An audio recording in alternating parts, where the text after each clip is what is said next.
The only way to truly be free is to admit that you are emotionally unstable. This thought stayed with me. After speaking to my pastor, I carried this weight, a weight I never let go of. Was this it?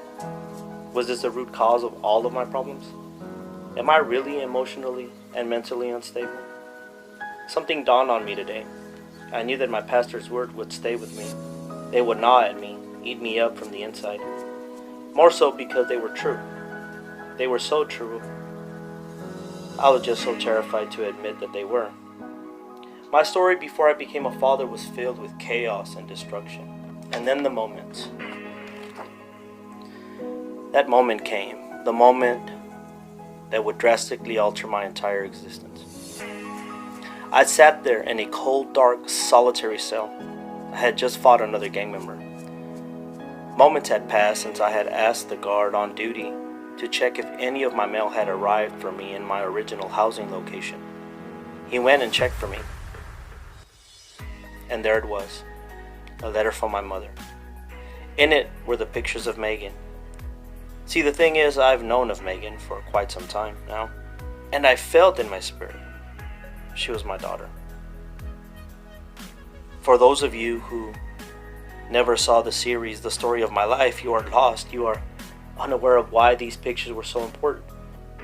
Well, one particular picture, a picture that would haunt me and keep me awake at night and torment me, was a picture of my little one staring at something.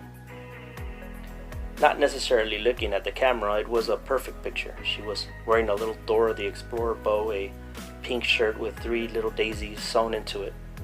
That picture haunted me, it ate at me. But why, you may ask? Because I saw my eyes staring back at me. Perhaps in some imaginary world I saw something that affected me deeply.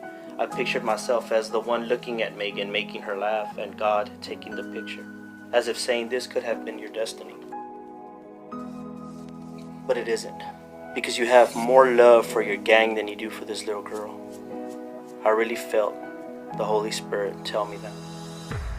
As I sat there in solitary confinement for fighting another gang member, as my whole life came crumbling down, in the words of my mentor Orlando Salinas, facing a life sentence for shooting another gang member. And in that day I knew I was hopeless. And in order for me to climb out of the hole I found myself in, I needed to believe in the impossible. To believe in the impossible. In case you haven't noticed, that is one of the slogans of the Choose to Change Foundation I later became part of.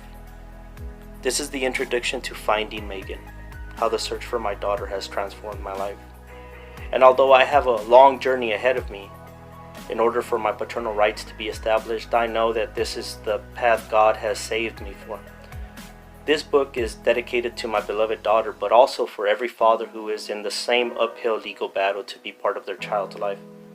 This is a story of a miracle, an unprecedented miracle of the power of God, who somehow turned a hardened gang member who destroyed his community into a productive member of society, a business owner, and a loving father. And he's not done with me yet. The journey of healing has just begun.